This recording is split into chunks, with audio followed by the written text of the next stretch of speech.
If listening to Unforgotten has inspired you to create your own podcast, you're in luck. With Spotify for Podcasters, you can make your own podcast and share it with the world. And the Spotify platform makes it super easy to get started. With Spotify for Podcasters, you can record and edit podcasts right from your phone or computer.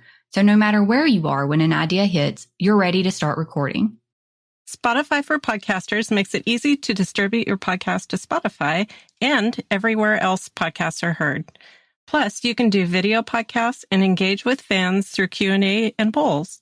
You can even earn money in a variety of ways, including ads and podcast subscriptions.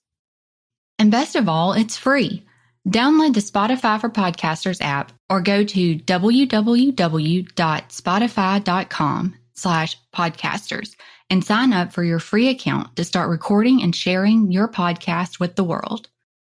This week on Unforgotten, since we aren't actually investigators and we just play them on the podcast, we asked Captain Scott Bonner to join us this week to give us his perspective on Mont's case. Mont spent Thanksgiving Day with his family at his sister Leanne's house. Gail remembers Mont standing in the kitchen talking to somebody on the phone. She doesn't know who it was. It seemed a very casual conversation. And he said, tell Dad I'll meet him Saturday morning. The plan had been he and Dr. Highley were going on Saturday, and now he's changed his mind. Mont stopped by Sinclair. He stops at the Chevron gas station, makes a couple of calls, and then after 9:35, that's it. Mont's Tahoe was actually seen later that night pulling into the Seagrass camp. Around 4 to 5 a.m., a couple of people see a dark-colored four-door pickup leaving the Highley camp. And they can't find anybody that'll talk to them that was there at the camp. That's disturbing in itself.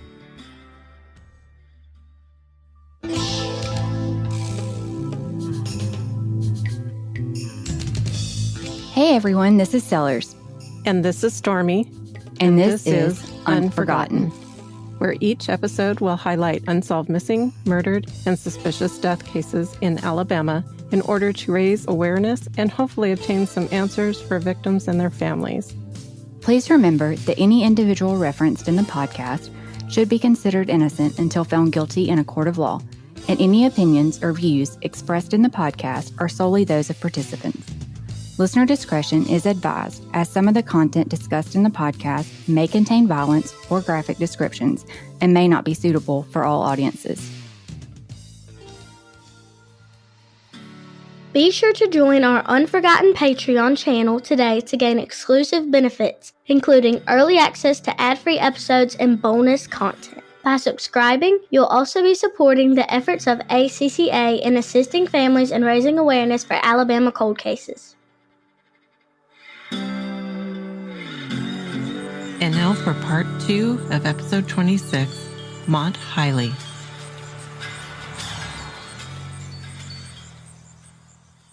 Hey guys, and welcome back. This week we're continuing our discussion of Mont Highley's case. Last week we kind of talked about who Mont was when he was younger, growing up, and the person that he was to his family as a son and a brother and an uncle. Right. And I thought it was really interesting. Funny. I liked some of those stories. I know, yeah. We got a couple text messages from friends of Mont's about they really liked the football highlights. That's awesome. When the news of Mont's disappearance initially broke, there was a good bit of press coverage covering the search for Mont, and then subsequently when he was found. And there was some follow-up on that, kind of looking for progress updates. And then it just kind of dropped off. Yeah. It's disappointing, and it's disappointing that none of that press coverage discussed anything personal about him, his life, who he was, and that nobody really kind of stuck with maintaining that. And that happens in a lot of cases. It does, but there were a good bit of, there were other things that were going on at that time. Well, there were. There were several major events during that time frame. Saddam Hussein was captured in December of 2003. So that was like major news coverage. Yeah, really big. Yeah. Like dominated the news. And just a couple of years later, in 2005, Natalie Holloway disappeared in Aruba, which we know was a big highlight again this year. So, yep. So, yeah, talk about the difference in coverage for women versus men, though. Because that Natalie's disappearance, and it doesn't diminish the importance of her disappearance over anybody else's. No. But that's a case that everybody knows. Right. It's been covered in documentaries. It's been covered in docuseries and evening news broadcasts. And obviously it's more recent now because Vandersloot's been arrested and extradited back to Alabama on those charges, extortion charges. Right. And I see his name come up in like Google alerts all the time. Yeah. So. But it's something that stayed in the news, obviously, for a really long time. And there's so many of these cases, especially when you look at men that are in very similar situations, they don't get that type of coverage. No. And this isn't, it's something that was highlighted, I think, a lot whenever Gabby Petito was missing. Yeah. And people started talking about the differences in the coverage for white women versus Black women. And there is a difference in the coverage that's received. There's a huge difference. Yeah. But there is a huge difference when you look at men. Yeah. I mean, it has to be something pretty extraordinary. I think it's almost because you see the coverage more on the perpetrators that are men and the victims that are women. And I think that just goes to show that stereotypical. But. Exactly. That's what I was fixing to say, that it still just goes to show this kind of maybe implicit bias here, or this stereotype that men they're either responsible for it or they can take care of themselves and really there's no need to talk about it. Yeah. And, I think there's been big steps in that, but it's still, I mean, from as recently as the early 2000s as we're talking about, but there's a long way to go. Long way to go for not just men, but everybody. Exactly. Hopefully we'll see that start to balance out, especially now that it seems like more attention's being brought to that imbalance. Yeah. I would like to see it even out a little better. Oh, yeah. We've seen so many. I mean, we have a couple of cases that you would have thought would have had huge attention on them that have not. Yeah. Yeah. So, yeah, it would be great, like you said, to see that balance out and some of these cases get a little more attention. I think probably the one that comes to mind first, and it's not even an Alabama case, but it's Daniel Robinson. Yeah. Who disappeared, around the same time that Gabby Petito did. Yeah. But his dad's still struggling. He's really kind of forced that into the headlines as best he can. His dad did. Yeah, he tries. Still, I mean, it's been on a couple of news things now, but for the most part, it's still, if he's not pushing it, it's not really out there. And he's had to do a lot of the investigation part on his own. Yeah. So. Yeah, I mean, he moved to take care of this, to fight for his son. And hopefully we see a change. Agreed. It's getting there. It's just slow moving. Change is slow. Change is definitely slow. It is slow. On a lot of fronts. Yes. Even in justice, Yeah. Here in the court system, we have fast track cases and then not fast track cases, basically. Oh, yeah. But even the fast track cases aren't what you would consider fast track. I mean, they're supposed to be. But you see them and you look at the summary and it's like fast track at the top. But then it's been going on for years. And you're like, that doesn't seem very fast. It's just, that's how things go. Well, continuances on continuances on continuances. I mean, you see all over the place, any kind of appeals. They pretty much, once a person is convicted, and this is totally off topic, well, sort of off topic, but anytime somebody has an appeal, they can, if they're already in prison, you can pretty much expect it's going to be years before they get an outcome. Not months, not even a year, usually. I mean, depends on where they are in the process, but generally speaking, it could take 5-10 years before they even see a courtroom. Yep. So it's all the system needs revamping, unfortunately. And I know people have started working on it, but you just have to get everybody on board. And I just don't know. I don't know how you can. There's too many people that aren't really willing to get on board with that. There's other distractions, I think. Well, there is. And I'm sure there's ulterior motives to keeping things the way it is. Yeah. But. So we ended part 1 of Mont's episode with a discussion about the Segrist family and their history and Mont's connection to the Segrist. For those who aren't familiar with Mont's case, you may be wondering why that was even really all that important. But as we talked about briefly, and we'll get more into today, their property was where Mont's Tahoe was found. Right. And just a note, we posted a couple of maps over in the Unforgotten Patreon channel for the Take members. And if you want to go check that out, you could subscribe and follow along with that. There's also a detailed timeline on Uncovered, which will help you follow along as well. And we'll link the Patreon and Mont's ACCA page and the Uncovered page all in our episode details. Since we aren't actually investigators and we just play them on the podcast, we asked a real investigator, Captain Scott Bonner, a retired police captain and cold case investigator who currently works as a law enforcement specialist with Voyager Labs specializing in artificial intelligence investigations, who also happens to be one of our favorites, to join us this week to give us his perspective on Mont's case. Do we call you Captain now that you're retired? Yeah, that's what I was going to ask. we're supposed to keep the title, once we're retired, but, it doesn't matter. I've been called a lot worse in my career, so whatever y'all choose to call me, I'm good with it either. So tell us a little bit about what Voyager's doing, or what you're doing now. What Voyager is an artificial intelligence investigation labs. We go... Well, myself, we have several different divisions in Voyager, but I go around to other agencies and somewhat familiarize them with our product. And what it does is it is a real deep dive into people's social media. It can do topology connections where it can connect, this individual with this individual. Sometimes that may mean human trafficking or drug trafficking or homicides, gang-related. Anything to where you'd need to find a nexus between two people, our system's great at.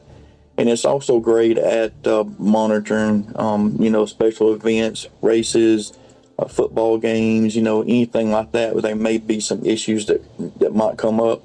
We have a monitoring system where we could set up different keywords and stuff to alert the agencies of something that might happen.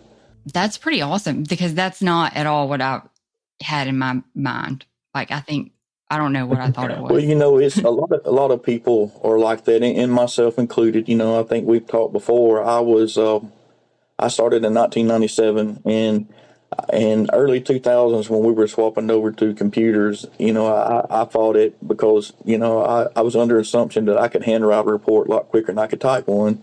And, and that mindset, unfortunately, we still have some guys that mindset today.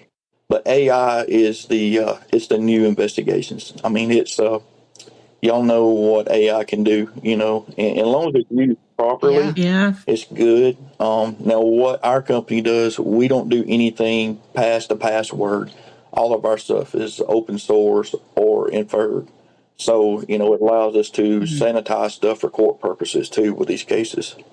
Oh, wow. That is pretty awesome. Great. Like, I feel like, can we use this stuff? Because that would make researching so much easier. Oh, it is. It, and it reduces agencies, their time that these case agents spend, hundreds of hours on these cases.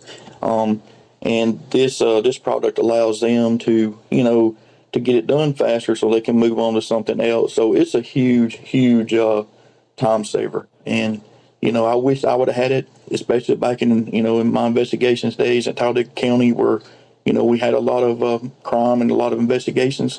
It is great. It is really great.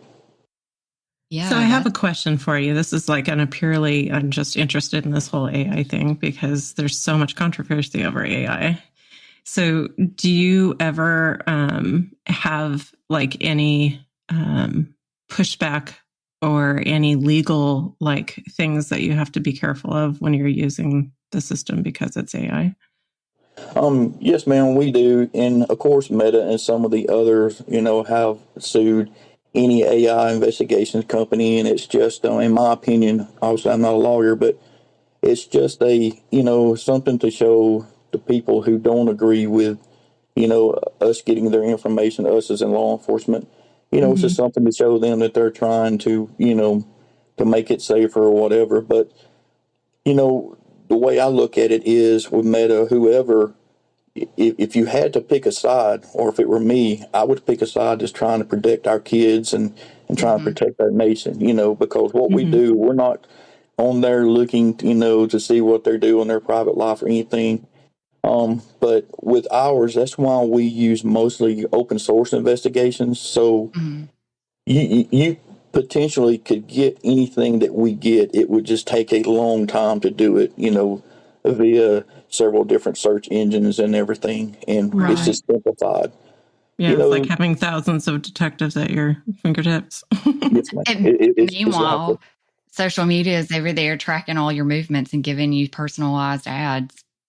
Right. And they're fussing about it, But that's okay to, to Meta and some of the other ones. And, and like I said, any tool that you get, I don't care if it's from a screwdriver to a hammer to a gun or anything else, any tool that you can get your hands on, as long as it's used in the right way, will help you. But, the other side of that coin is people use it for the wrong purposes. But that's something that I don't think we'll ever be able to stop. Yep. Yeah. It's all about responsible use, and being accountable. Yep. I would, I'm under the way I think about this is anything that can help save children, save innocent people, anything that can, like with these keyword searches and monitoring programs. I mean, this kind of stuff's huge, because if it insults somebody or makes somebody mad, well, they need to question why they're mad about it, why they are insulted about it. Because if it protects my kids and your families, my families, hey, I'm for it. Let's do it, Yeah, because the flip side of that is if it wasn't out there and there was this ability to kind of foresee some tragic event happening and it wasn't being utilized, then there'd be all of this uproar about, well, we had the ability to stop this and we didn't. Absolutely. It's just like, to go back to 9/11, we'll never know, I don't think, as a country, but it's like, so many people say, well, they knew this would come and they didn't do anything about it, yada, yada. And I don't know if it was true or not, but I do know that if I can get something to, nothing's going to tell the future, but if I can get something to help with that, please, give it to me and my agency, because, what's that saying? Don't buy the insurance once your, house is burnt down or whatever. I mean, you can't go back and put lives back in order when a tragedy happens. But if you can do anything to prevent it, why not? Yep.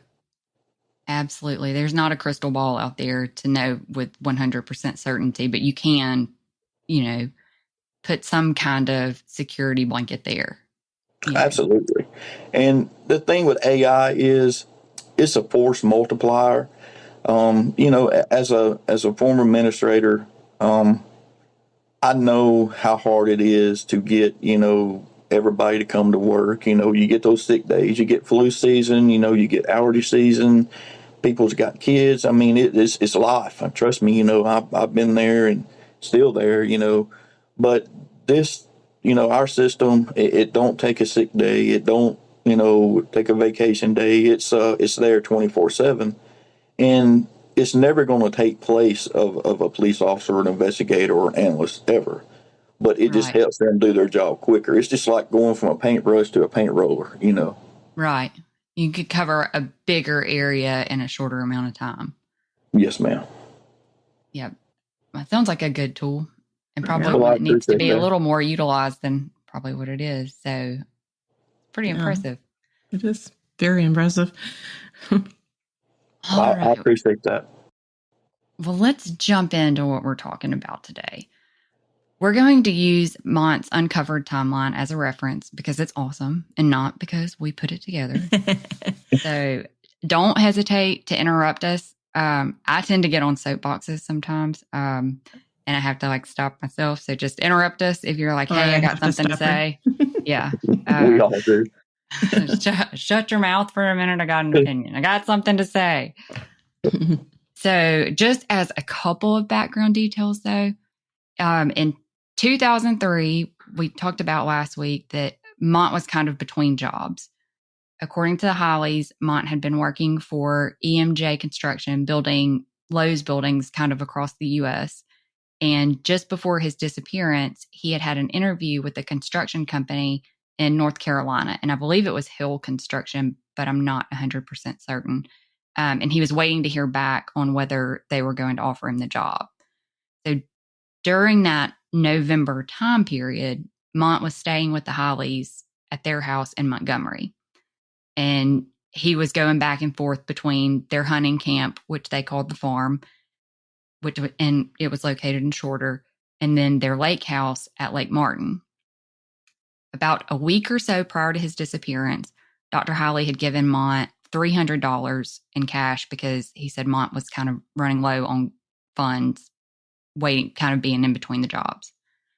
We do have Mont's cell phone bill detail, but it doesn't have the location data. We don't have that information. And in 2003, that information wasn't as detailed anyway as what it is now. And I don't think it was something, and maybe it was a little bit, but cell phones weren't as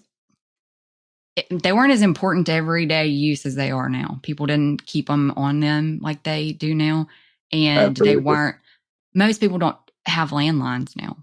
Yeah. So it was only a couple of years before that where people started picking up that you could actually do any analytics for investigations. I think perfect example is Adnan Syed. They have all the controversy over the cell phone pings. Yeah. Yeah. But that was pretty new, I think, at that time. And that was only a few years before this. So the one thing from his cell phone bill, though, is that it'll say where the call's coming to and from as far as the state. So it doesn't look really like Mont traveled very much outside of Alabama in that November timeframe, here and there, but not a whole lot.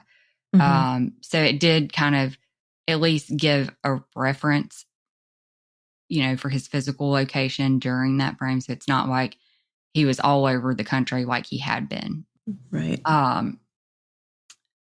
And all of that, I guess, kind of comes into play because the money is something that gets brought up later. So on November 27th, 2003, Thanksgiving Day with his family at his sister Leanne's house, his mom said that he watched football with his grandfather and they all had dinner. And we had Thanksgiving, and then he came home and he and my daddy watched all the football games.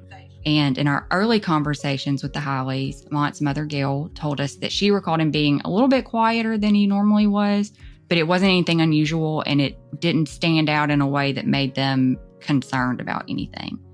And the following day, which is November 28th, 2003, the Friday after Thanksgiving, Mont spent the day with his parents at their home. Gail said that he basically just napped and watched TV all day, right, which is kind of my ideal day after Thanksgiving. Yeah. And that was pretty much the extent of his activity of that day. Day after Thanksgiving, he said, I'm really tired. And I said, how can you be tired? You slept most of the afternoon. Stop watching TV. And he said, well, Dad. Pretty mundane. Lazy, relaxed day. Mm-hmm. Just thinking, after a big, long day of cooking, that sounds awesome. Yeah. I know he didn't, but that would be more like what we would have. Yep. We looked at his cell phone records, and I don't think he was very active on the phone that day. So obviously that kind of coincides with they were doing family stuff. Right. Yeah. And I think Leanne, it was Lisa, I think even commented that he was a little quieter than normal, but again, didn't think too much of it. From his cell phone records, he really didn't make a whole lot of phone calls on the 27th or the 28th, with one minor caveat that the Highley's did have landlines, and they told us that Mont was more of, they actually called it a creature of convenience. And that if the landline phone was closer than his cell phone, like he probably would have picked up the landline phone. So it's possible that he could have used one of the landlines, and we think that they probably had them at their house in Montgomery, the farm, and the lake house. But since he does have activity on his cell phone, we're assuming that he really probably used that as his main method of communication. Right. Yeah. Can't confirm that, but that's what it appears to be. And we don't have any records from the landline to say any different. That's why I was wondering about the landline records, which I know they're not as in depth, but, sometimes they can help. Yeah. And I don't know. I did ask them if they had copies of those by chance, and they didn't have those. It's 20 years now. And they had some documents, but that wasn't one of the records that they had. So we don't have those. I wish we did, because I'd like to be able to cross-reference those and see if any of these same numbers popped up. Sure. That's a good thing, I guess, for today, versus the cold cases is today, we have video surveillance, we have cell phone records, we have pings, we have social media, we got all that stuff to look at and analyze, and it makes it so much easier. But with these cold cases, normally you don't have any of that. And right. That's a huge challenge. And trying to go back, you can't go back and get a lot of that stuff. Now you have the cloud, where a lot of stuff gets uploaded to the cloud. Like even surveillance videos sometimes get uploaded to the cloud. Mm-hmm.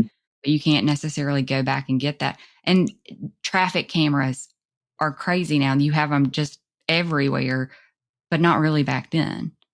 Right. So looking at his cell phone records, it looks like the first indication we have that he made a call was around 12:41, so a little bit after lunch. He makes a phone call from his cell phone. So he was making calls back and forth a little after lunch. And we're assuming all of that happened from his parents' house in Montgomery, because they said he was there all day. Then around 6, Mont calls one of his close friends and invites him to go to the camp that weekend, to the farm, to go hunting. But that friend had a prior engagement and was going to be out of town, so he wasn't going to be able to go. At some point after that, Gail remembers Mont standing in the kitchen talking to somebody on the phone. She doesn't know who it was. She said their house is kind of an open layout. She was standing in the kitchen doing something, and Mont was kind of across the room. And she said it was a friendly call. She remembers Mont kind of like laughing. It wasn't anything. He wasn't mad. It wasn't a heated conversation. It wasn't like it was obviously somebody that he knew. And he made a comment to them, something about, "You're just now eating Thanksgiving dinner." And it's not a very long phone call. And then after he gets off the phone, he tells her, "I think I'm going to go ahead and go out to the farm. Dad and I are supposed to be going tomorrow anyway. Just tell Dad I'll meet him there." And nobody really knows what changed his mind about going with his dad on Saturday to, "I'm just going to go ahead and go on Friday," other than maybe he was just bored and looking for something to do. Yeah. And we kind of get that from his activity, maybe, but what little we know. But yeah, it seemed a very casual conversation from what she said.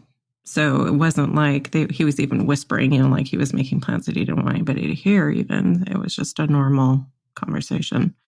And we can't pinpoint who it is that he's talking to either. Mm-hmm. There's a couple of calls around this time, so we're not really sure if this would have been a friend that he was talking to, just an acquaintance. We're not sure who this can be attributed to. Not sure if whatever this phone call was about, because she didn't hear the whole conversation, if maybe that's what triggered this change of plans. But the plan had been, he and Dr. Highley were going on Saturday, and now he's changed his mind and he's going on Friday. Well, to me, you're just now eating Thanksgiving dinner, then the following day, would indicate maybe that person had been out of town or, traveling or something. And I wish you knew who it was. Yeah. Yeah. We do too. Because I would like to know if that was a call to somebody about trying to hang out and maybe they couldn't because they already had plans. Right. That's what it sounds like. And it looks like, just based on his call log, that happened between 5 and 6 o'clock, somewhere around in there.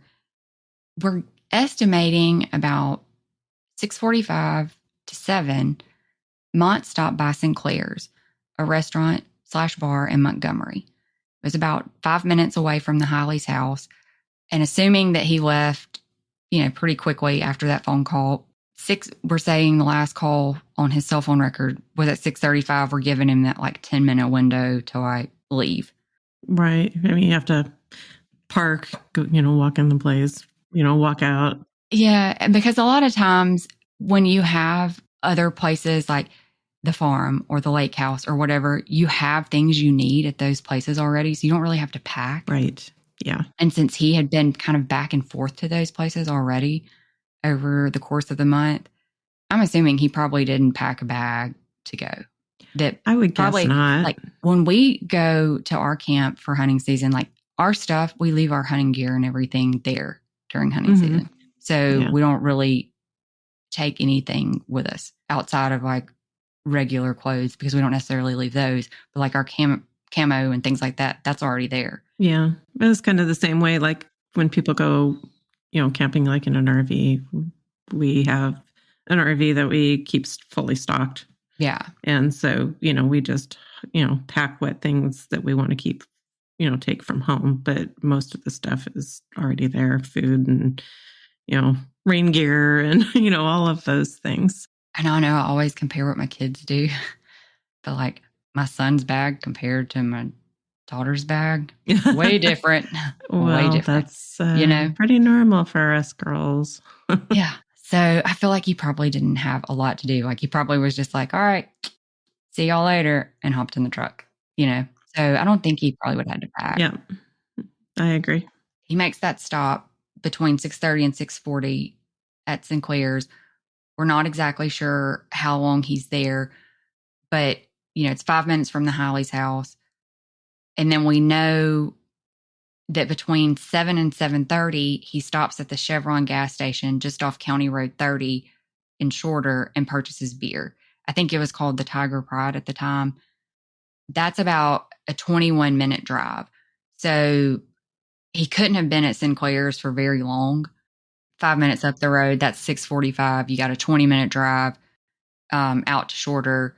Just saying he stops at Sinclair's for 10 minutes, then that's going to put him, if you say there's 6:45, puts him at the gas station at 7:05. Mm-hmm. I wonder, it may be irrelevant, but I wonder how much beer he purchased. If they had a receipt or something, because they did have a receipt and they could see it on the surveillance. And he's still alone at this time, right? Nobody's with him. As far as we know, he's alone in the video. Because this is my thinking, if I'm going to a camp where I know there's going to be a lot of people at, and I'm going to go hang with them, I'm going to get more than a 6-pack or a case. I'll grab a couple of them. Because you don't want to be that guy. And well, here's the other thing too, talking about that actually. How'd he pay for it? Right. Yeah. Maybe he had some money. He just didn't tell his dad, and his dad gave him the $300, and he may have been using his money first, or something other like that. Things. True. Yeah. True. Yeah. But he must have something, some kind of means He's of. got some money somewhere. Unless the only other thing is that it's not just him. Yeah. Right. So these are just windows that we're thinking would make sense. Right. We could be completely off. But if somebody saw him at Sinclair's at a certain time, you should probably let us know. Yeah. Yeah. Or if you saw him at the gas station. Right. And based on, what we know, it can only be within a certain window. So. Right. That's based on the information that we've received. He couldn't have stopped at the gas station later than 7:30 as of what we know right now. Mm-hmm. There could be information out there to indicate differently. We would love to know. Yeah.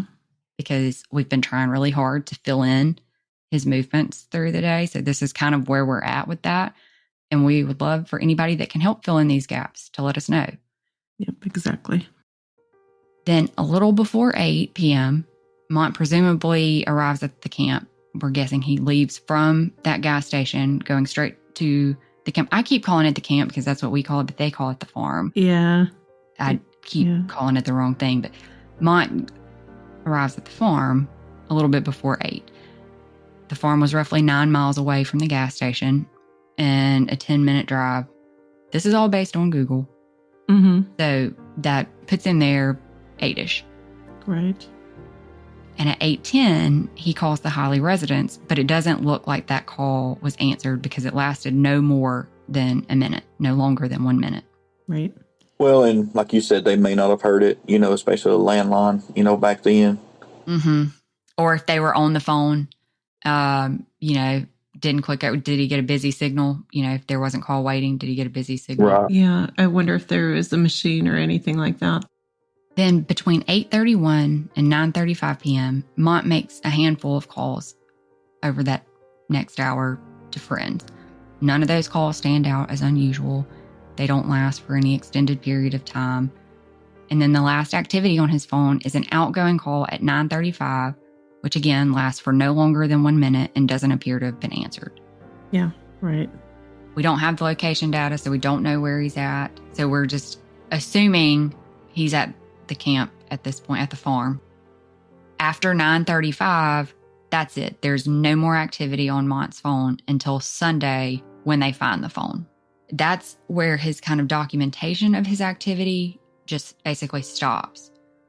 Between 11:20 and 11:30 p.m., Mont's Tahoe was seen pulling in to the Seagrass camp, which is called Granny's, followed by another vehicle.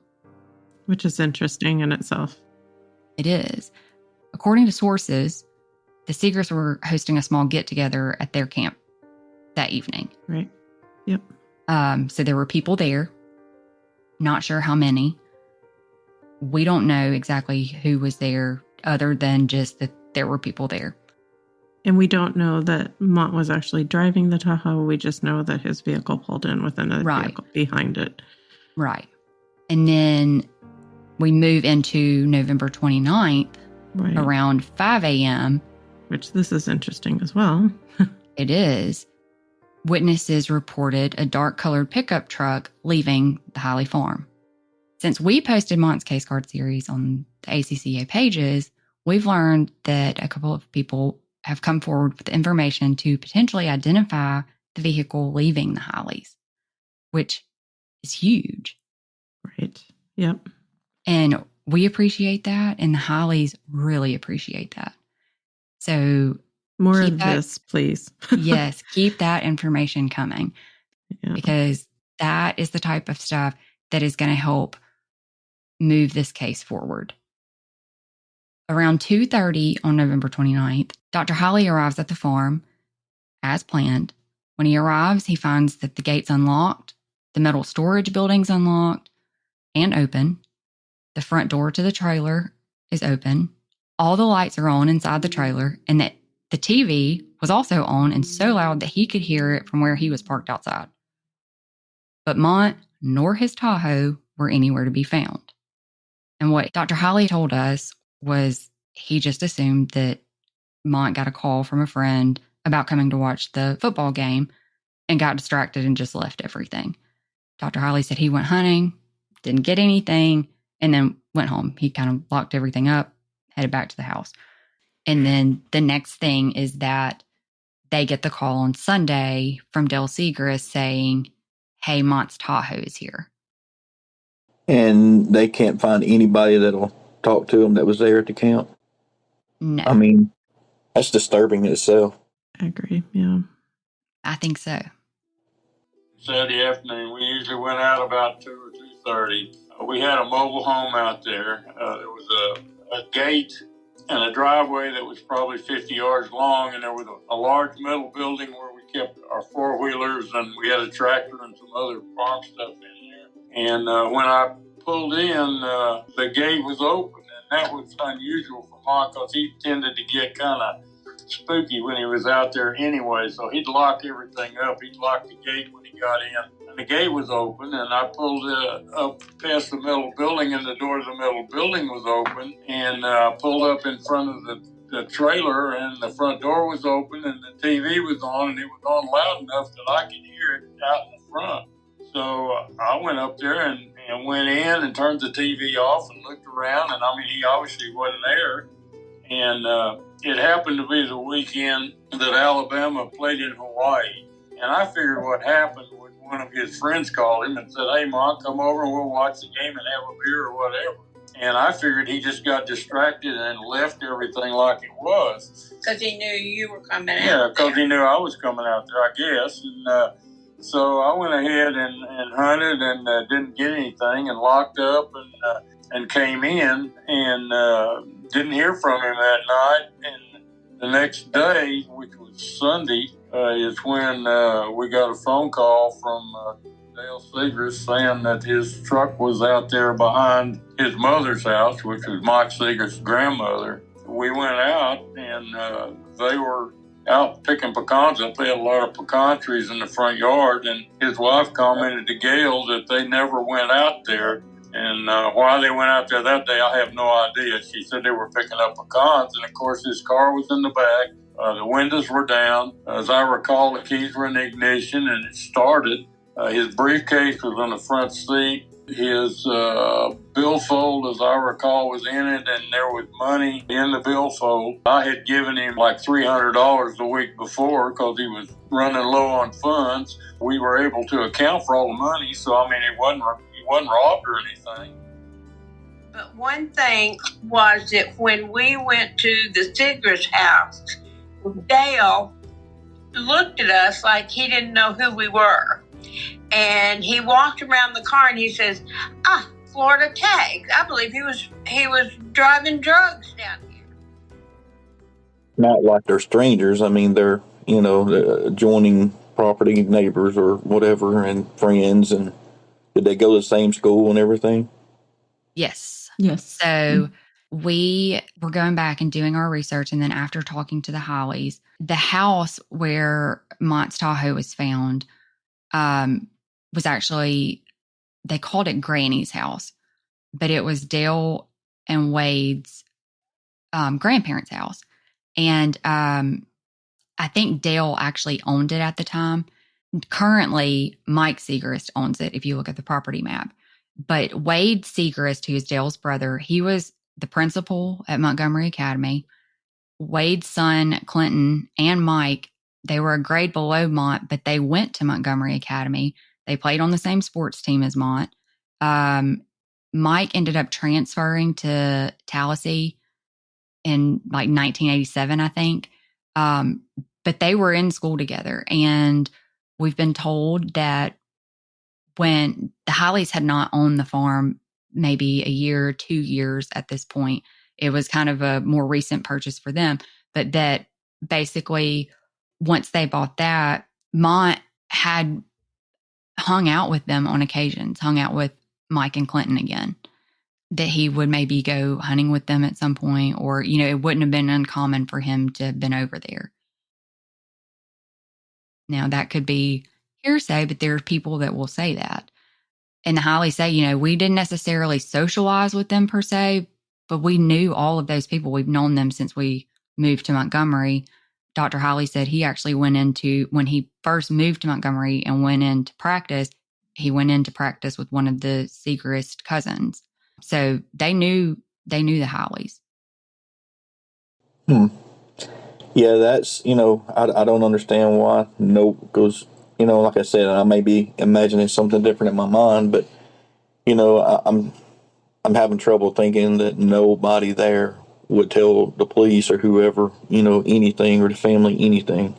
I mean, if if there were people there that just seen him come up and that's all that happened, I don't know why they wouldn't say, yeah, I seen him there, around so-and-so time, he was drinking or whatever, but didn't think anything about it, something. Exactly. I can think of all of these reasons to say why his Tahoe would have been found there, but he might not be with it and not have, oh, somebody drove him home. Oh, he took off walking. Oh, all of these things. But to say we didn't know it was here, we just found it. We didn't know whose vehicle it was, because Dale calls on Sunday and says, oh, Mont's Tahoe's here. The Highleys go out there. So this is now, it gets there on Friday. It's been there Friday, Saturday, Sunday. When the Highleys get there, there's a lot of people out there. Dale's wife tells Gail, I don't even know why we came out here. We never come out here. He just said he wanted to pick pecans today. Of all days. Of all days. It wasn't planned. There wasn't a planned trip out there. It was just spur of the moment. And he says he didn't know whose Tahoe it was until he looked at the ID and the wallet, because Mont's keys were in the ignition. The windows were down. His wallet was in there. His briefcase was in there. His truck cranked right up. It wasn't like it just stopped. So things were in his truck, like he just pulled in, parked, and it was there. And he walks around and looks at the tag and he's like, oh, Florida plates, it must be a drug deal or something like that. And immediately you think, you didn't know whose vehicle this was? Right. Their camp is right down the way. They've known each other from school days, not him personally, but, the kids knew each other. These people aren't unknown to each other. Yeah, it's approximately 2.5 miles from the Highley's camp to the Seegers camp. Well, when his windows being left down in late November in Alabama, if he did it himself, I would think that he didn't intend on being out of the vehicle for just a few minutes. Mm-hmm. That's not something that I think he would roll the windows down and intend on leaving it for a long period of time. Because, right. That time of year, and he's got stuff in there and he cares about. Men are usually particular about their trucks and SUVs and stuff. And I think if he did drive it there, then that's where something happened. The Seegers were never identified in any of the newspapers. If we hadn't talked to the Higleys, we wouldn't have known exactly where Mont's Tahoe was found. They actually told us that information because they were just called property owners in all of the papers, articles that were published. And it just said the property owners say they don't know anything about what happened. So they go out and check on the Tahoe. Then they decide, well, let's go check the lake house and see if he went there. Because, when Dr. Highley got there on Saturday, the gate to the camp was open. All of the lights in the trailer were on. The TV was on. He said the volume was so loud he could hear it outside. They had a big metal, barn type area where they kept their equipment. They call it a golf cart. I'm assuming it wasn't a side-by-side. I guess it was a golf cart. Four-wheelers, tractors, things like that. That was open. All of these things that seem kind of off, but also at the same time, Mont was kind of fly by the seat of his pants, and he assumed he got distracted and just went to hang out with his buddies and left it open. Well, then they get this call about his truck. They go check the lake house. Mont's not at the lake house. They go back to the camp, and that's when they start noticing, wait, there's more to what's going on here than we initially thought. Coming up next week on part 3 of the series finale, Mont Highley. They get this call about his truck. They go check the lake house. Mont's not at the lake house. And after returning to the farm, the Highleys noticed things that Dr. Highley hadn't noticed on Saturday. Mont's wet boots beside each other on the front porch. His pants are in the bedroom. It looks like he's literally just stepped out of them. And his cell phone, along with $100 cash, was still in the pocket. He didn't have a car. He didn't have his phone. He didn't have any money. Things aren't adding up. The truck was fine and the golf cart was fine. It don't make sense. Nothing broke down for him to have to walk. Somebody's got to know, obviously they know more than they're saying. There is somebody involved who doesn't want any information to come out, and they keep quashing. They're calling this crime, and that there are persons responsible. Well, that would only make sense for a grand jury and everything. The governor's office wouldn't issue something unless they had some kind of probable cause or at least reasonable suspicion that a homicide or something would have occurred. If you have any information about the murder of Mont Highley, please contact Alabama State Bureau of Investigation at 334-676-7870 or the SBI Crime Hotline at 800-392-8011. You can also submit an anonymous tip on their website, which will be linked in the episode description. You can also send us a message via our website, ACCA social media pages, or send us an email.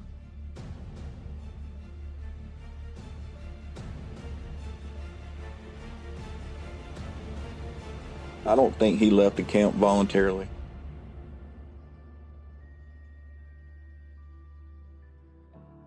Since Alabama Cold Case Advocacy's creation, we have dedicated innumerable hours to researching and networking in an effort to provide the largest platform we can to the cases we share. We shoulder all associated expenses with Alabama Cold Case Advocacy out of our own pocket, including the subscription fees for researching and production of the Unforgotten podcast to provide a cost-free avenue for the victims' families of those cases. We hope you will join in our efforts to raise awareness of Alabama's missing and murdered and support these families who have been forced to carry the immeasurable loss of their loved ones and the fight for answers. If you appreciate our mission and you are inspired to make a donation, your extra support will enable the ACCA to continue our research, share the cold cases, and help those families know that they are also unforgotten. Unforgotten is an Alabama cold case advocacy podcast recorded in conjunction with Riverside FM, hosted and distributed by Spotify for podcasters, available on your favorite podcast platform.